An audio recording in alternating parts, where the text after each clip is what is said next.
There exists a peculiar paradox in the human condition. We are simultaneously the architects of our limitations and the engineers of our liberation. Most individuals navigate their existence believing they are constrained by external circumstances, insufficient capital, absent connections, unfavorable timing. Yet the truth reveals itself to be far more profound and, paradoxically, more liberating. The invisible chains that bind us are forged not in the world beyond, but within the hidden chambers of our own consciousness. What I've discovered through years of study and application is what philosophers and psychologists have long understood: that the landscape of reality is first painted upon the canvas of the mind. My journey, inspired by the teachings of Bob Proctor, the legendary speaker, author, and architect of human potential, led me to 7 fundamental principles that transform not merely what one achieves, but who one becomes in the pursuit. Bob Proctor, author of the seminal work You Were Born Rich, spent his lifetime decoding the mechanisms of success. His insights, rooted in both ancient wisdom and modern understanding, offer a blueprint for rewiring the very operating system of human thought.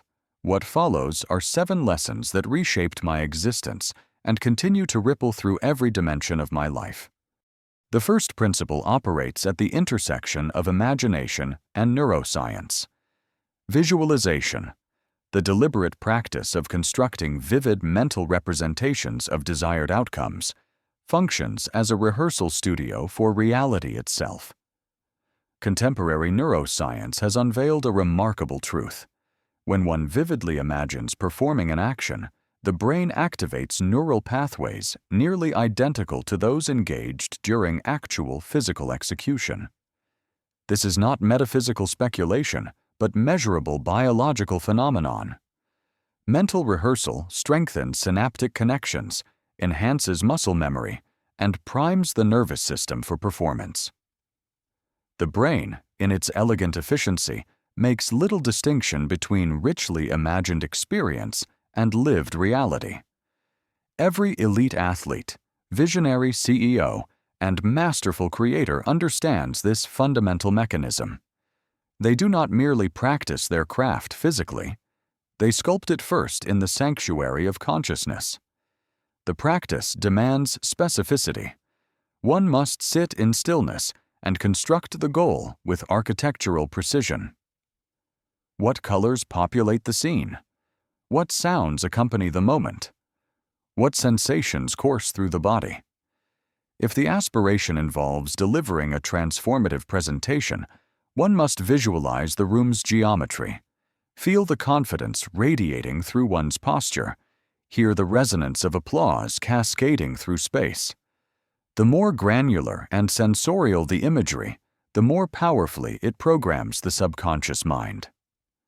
Bob Proctor articulated this with characteristic clarity. If you can see it in your mind, you can hold it in your hand. By repeatedly immersing oneself in these mental landscapes of achievement, one creates a gravitational pull toward their manifestation. Olympic athletes exemplify this mastery. They train their minds with the same rigor they train their bodies, visualizing the finish line, the roaring crowd, the weight of medals against their chest. When I first began applying this principle to my entrepreneurial ventures, rather than obsessing over algorithmic uncertainties and performance metrics, I visualized outcomes, real people transformed by ideas, meaningful conversations, ripples of positive impact extending outward. Psychology research confirms what practitioners have always known.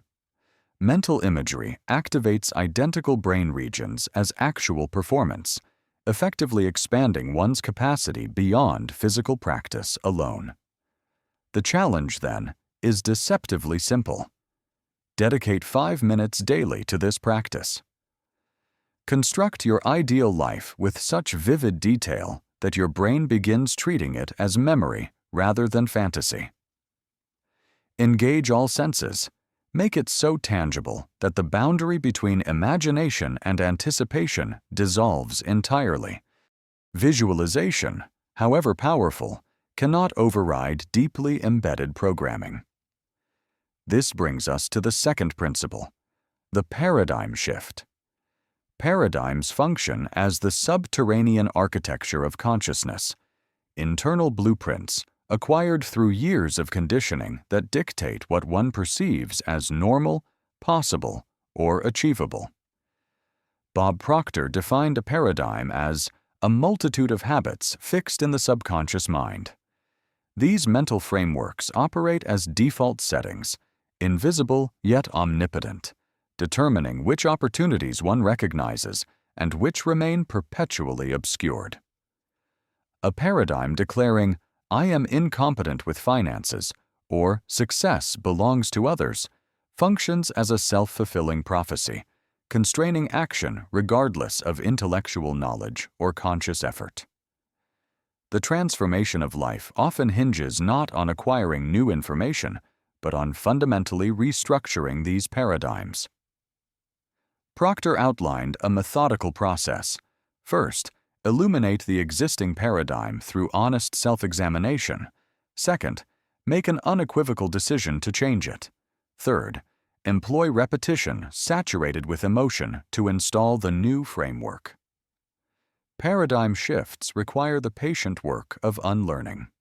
One might begin by cataloging old behavioral patterns producing unwanted results, then ceremonially destroying that inventory, a symbolic severing from the past. Next comes the composition of new, empowering habits, reviewed multiple times daily until they calcify into subconscious programming. Over weeks and months, the obsolete mindset atrophies while new neural pathways strengthen and flourish. I confronted my own limiting paradigm when entering unfamiliar territory. My internal narrative insisted, "This realm belongs to others, not to me. My skills are insufficient for this domain." But recognition arrived. This was merely a story rehearsed through repetition, not immutable truth. Once identified, it could be rewritten. The invitation extends to all. Begin noticing the limiting beliefs you unconsciously recite. Document them. Interrogate their validity.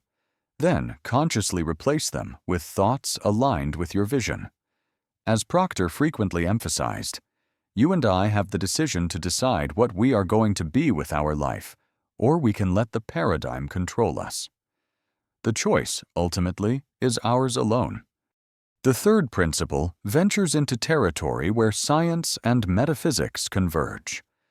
The law of vibration posits that everything in existence, matter, thought, emotion, exists as energy vibrating at particular frequencies. The principle of resonance suggests that like frequencies attract. Positive vibrations magnetize positive experiences. Negative frequencies draw corresponding circumstances. Bob Proctor emphasized that emotions serve as conscious indicators of our vibrational state. He noted that feelings deserve attention because feeling is a conscious awareness of vibration. The vibration you are sending out is ultimately what you are going to attract. Fear and anger generate low-frequency states attracting similar experiences, while gratitude and joy emit high frequencies that draw abundance and alignment. Neuroscience validates this framework through different terminology. Emotional states literally rewire neural circuitry and physiological systems. Chronic stress, a low vibrational state, demonstrably impairs immune function, cognitive performance, and decision-making capacity. Conversely, positive emotional states enhance creativity, resilience, and overall health. Managing one's vibration, therefore, becomes an exercise in emotional regulation and cultivation.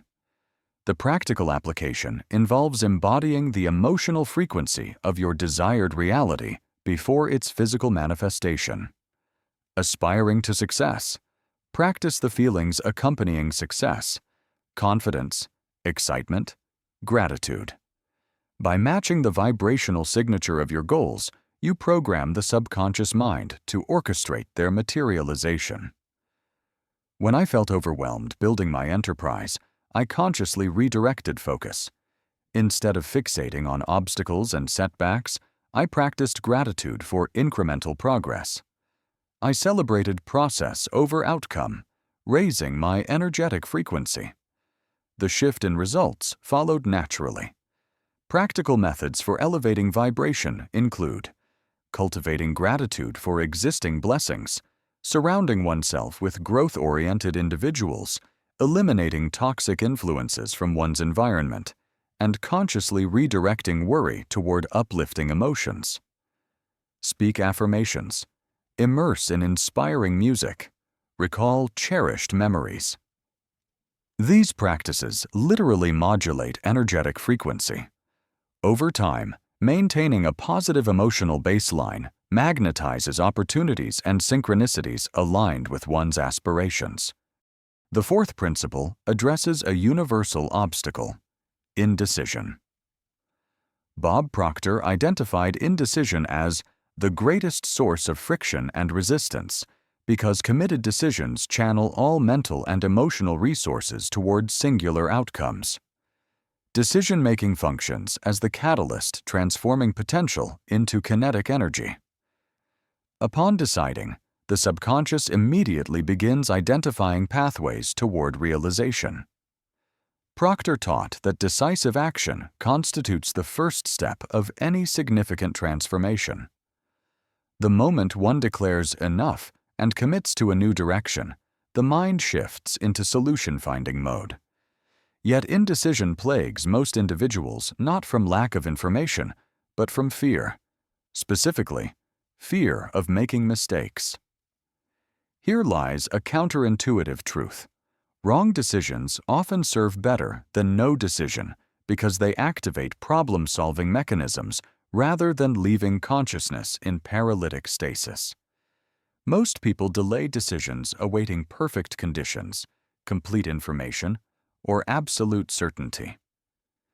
But decisiveness, like any capacity, strengthens through exercise. I've made significant decisions without possessing all answers. The methodology involves clarifying core values, gathering sufficient information, then committing fully. The transformative magic occurs after commitment, not before. Stop awaiting permission or perfection. Decide, advance, adjust through experience. The fifth principle examines what provides direction to all action. Purpose. Purpose represents the fundamental why beneath behavior, the reason one rises each morning despite difficulty, the meaning infusing effort with significance. Understanding one's deeper purpose functions as perhaps the most potent motivational force available to human consciousness. Research confirms that individuals with clear purpose experience higher well-being, greater resilience, lower rates of depression, and more positive daily experiences. Purpose isn't discovered through passive waiting, but through active inquiry. What impact do I wish to create? Which activities energize rather than deplete me? When goals align with authentic purpose, even demanding work feels fulfilling. Purpose functions as the North Star guiding one's vision. Proctor emphasized that success absent purpose rings hollow, achievement without meaning. Importantly, one may possess multiple purposes across life domains. I found purpose in service, helping others optimize their potential, elevate their consciousness, and master their resources. For others, purpose might manifest through art, problem-solving, innovation, legacy building.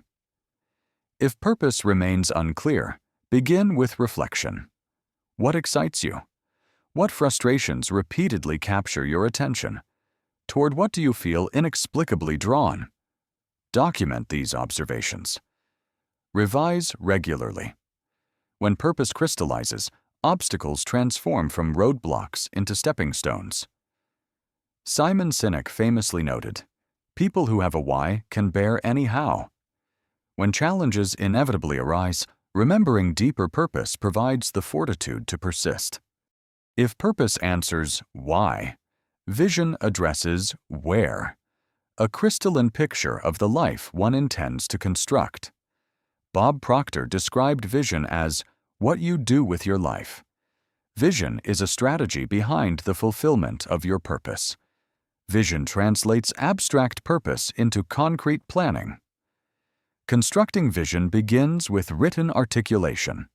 A vision statement detailing desired circumstances in 3 months, 6 months, 1 year, 5 to 10 years. Describe this future in positive, present tense language with sensory richness. For example, in 1 year, I possess multiple income streams and work by choice rather than necessity. I engage in my profession because I wish to, not because I must. Writing a vision statement ranks among the most powerful steps toward fulfilling purpose and achieving goals. Once composed, review it daily. Vision should decompose into goals and habits. Transform expansive vision into yearly, monthly, weekly milestones. If your vision involves entrepreneurship, immediate goals might include market research, skill development, strategic networking. Clear vision provides focus. Understanding your destination eliminates time wasted on distractions. Keep vision visible.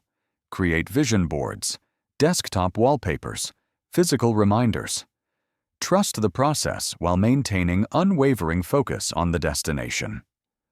My vision transcended mere professional success. I envisioned genuine transformation, people awakening to possibility, lives meaningfully improved, communities strengthened. This vision sustains motivation when inspiration wanes. The 7th and final principle recognizes that growth has no terminus. Bob Proctor believed formal education marks beginnings, not endings. He stated, "There's no such thing as a learned or educated person. People are either learning or they're not. You've got to keep learning." The world perpetually evolves. So must we. Contemporary research validates lifelong learning's benefits. Engaging the brain with novel skills not only advances careers, but preserves cognitive function. Studies from the University of Cincinnati demonstrate that learning reduces cognitive decline, improves memory, enhances well-being, and provides purpose and confidence. In professional terms, constant learning ensures adaptability in rapidly shifting environments. Make self-education habitual. Read prolifically in your field and beyond. Enroll in courses. Consume thoughtful podcasts. Attend workshops. Even 15 minutes daily compounds into over 90 hours annually. Substantial knowledge accumulation. As you learn, new neural pathways form, literally rewiring the brain to handle novel challenges. I continue learning across multiple domains: psychology, finance, business strategy, leadership principles. This commitment fuels continuous evolution and expanded capacity for contribution. Set learning goals. Commit to monthly reading, quarterly courses, mentorship relationships. 7 principles. 7 keys to mastering the invisible architecture shaping visible reality. Visualization constructs mental blueprints. Paradigm shifts demolish limiting beliefs. Vibrational alignment magnetizes desired circumstances. Decisive action catalyzes transformation. Purpose provides meaning. Vision supplies direction. Continuous learning ensures perpetual evolution. My journey from conventional professional to multifaceted entrepreneur and educator illustrates these principles in action. But my story matters less than your own. These are not passive observations to admire, but active practices to embody. Master your mind, and reality becomes infinitely malleable. The external world will always reflect internal landscapes. Change the interior architecture, and exterior structures inevitably follow. The question, then, is not whether these principles work. Decades of psychological research and countless success stories confirm their efficacy. The question is whether you will implement them, whether you will dedicate 5 minutes to visualization, whether you will interrogate and reconstruct limiting paradigms, whether you will consciously elevate your emotional frequency, whether you will decide, find purpose, clarify vision, and commit to endless learning. The choice, as Bob Proctor knew, has always belonged to you. The resources exist within. The power is yours. All that remains is the decision to wield it.